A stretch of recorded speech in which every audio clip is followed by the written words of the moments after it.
Living in Japan is not for everyone, especially if you're a black person. The interactions that I've had that have seemingly been racist have taken me by surprise, I'll admit it. The number one thing that throws me off that I never experienced in the state, if you walk by someone or you catch them by surprise, some people will shake in their boots. They'll start quivering. It's not like, it is funny actually. I still remember when I first got to Japan, I was walking through Fukuoka Station, and then this lady and I are about to cross paths, and I pass right in front of her, and she just does one of these.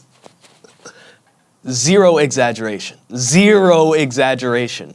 She was shook that I was there, and that was the craziest thing. I hesitate to call it racist. You're expecting a Japanese person wherever you go, and you see a black guy. Some surprise is totally fine. When it's sheer terror, at some point you gotta connect the dots here, right? So, I have ADD, right? So I'm not hyperactive, but I have this sort of tendency to daydream. And so I was at the store, and I'm checking myself out. I scan the bag, because that's what you do here. And I'm just deep in thought, and I'm totally forgetting to scan the food. I'm just putting it in the bag. This woman catches me doing this, and she rushes over, she's shaking, she's like, no, like, you can't do this. She starts, like, shoving all the food out and just taking it out. It's like, no, you have to scan it, you have to scan it. And I tell her, oh, I'm so sorry, like, I was deeply in thought right there, like, I didn't mean to do that.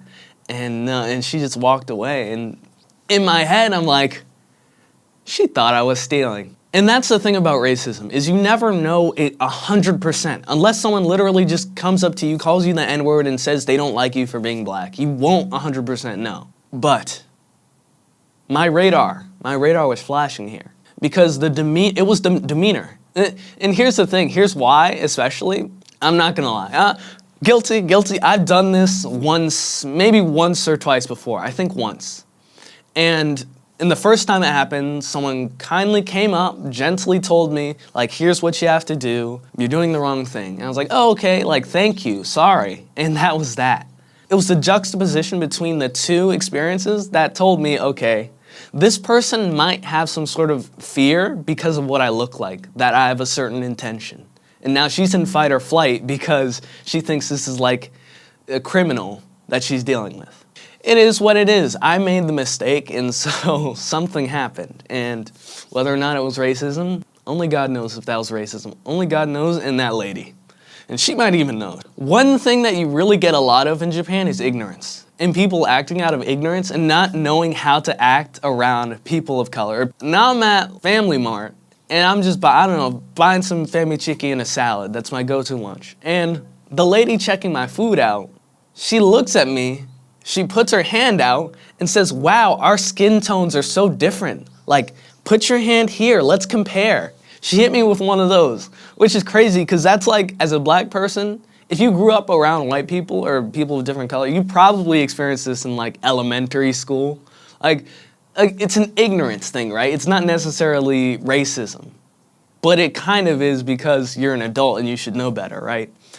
But again, we're in Japan. This is just what you have to deal with. So she hits me with the let's compare skin tones move, which is just crazy. And just hits me with the like, wow, you're so black and like I'm so white.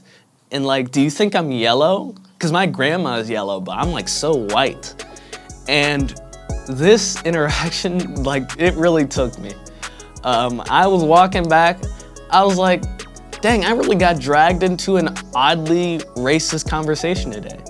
And I took no offense. It was like unfortunate that I got dragged into this weird, ignorant interaction, you know? And I think in retrospect, that was a good opportunity to maybe educate her on like how to act around people that look different. But I was honestly in shock that I was in that situation to begin with. I'm like, I really have to deal with this now. And I think that's a good picture of what you get in Japan, is you get a lot of people that don't necessarily know how to deal with being around black people, or that are unfamiliar. And like, another example, people want to touch your hair. This one you'll hear on the internet, I'm sure. This is not unique to me, but the can I touch your hair move, the kids love that. Ever since I grown my hair out, oh, the kids love that. They love describing my hair like, oh, moja moja, oh, you know.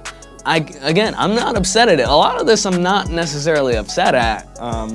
Yeah, I think the ignorance you can't really get upset at because you can't really blame them. How could they learn if they never knew it was a problem to begin with, you know? I guess it is what it is, but I'm sure there's a lot more to this that I just haven't named, and I'd love to know what y'all think. All right, see ya.